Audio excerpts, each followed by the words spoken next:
Ciao bambini! Oggi impareremo qualcosa di nuovo sul fiore. Il fiore è l'organo riproduttivo di ogni pianta. Tutte le piante quindi fioriscono e questo ha permesso loro di riprodursi da millenni. Il periodo dell'anno di maggior fioritura è la primavera e quando il fiore sboccia si mostra in tutto il suo splendore. Guardate qua!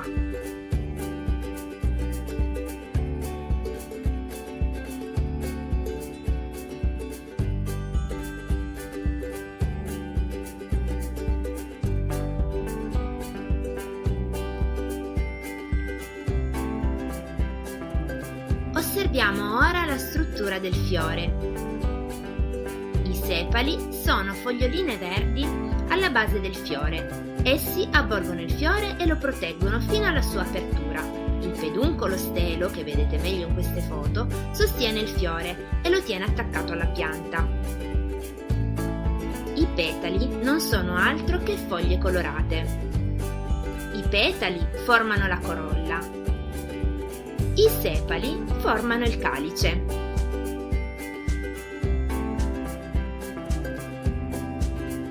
Abbiamo detto che la funzione del fiore è la riproduzione della pianta. Vediamo quindi ora quali sono i suoi organi riproduttivi. Ecco un fiore. Questi filamenti sottili sono gli organi riproduttivi maschili e si chiamano stami. Alla loro estremità ci sono le antere, dove matura il polline. Il pistillo è l'organo riproduttivo femminile che si trova al centro della corolla. L'ovario è la parte bassa del pistillo di forma ingrossata. Qui crescono i semi che, se il fiore è stato impollinato, daranno vita ad un'altra pianta. Tutti i fiori impollinati, anche i fiori di campo, si trasformano in frutto.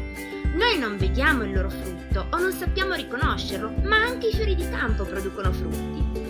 Ci sono quei frutti di piante come melo, pero, ciliegio che sono facilmente visibili e riconoscibili. Eccoli qua. Ma come avviene la trasformazione da fiore in frutto?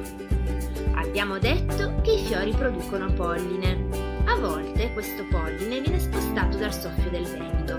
In altre situazioni invece gli insetti impollinatori come le api si spostano di fiore in fiore e il polline che resta attaccato al loro corpo viene trasportato da un fiore all'altro e poggiato sullo stigma del pistillo. Il polline attraversa il pistillo e scende nell'ovario. L'ovario si ingrossa, trasformandosi in frutto. Dai suoi semi nascerà una nuova piantina, come potete vedere in questo brevissimo video.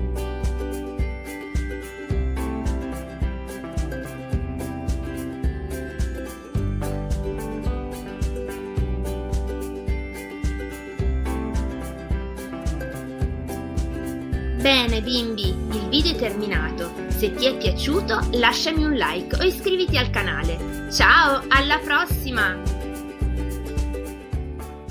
Created using Powtoon.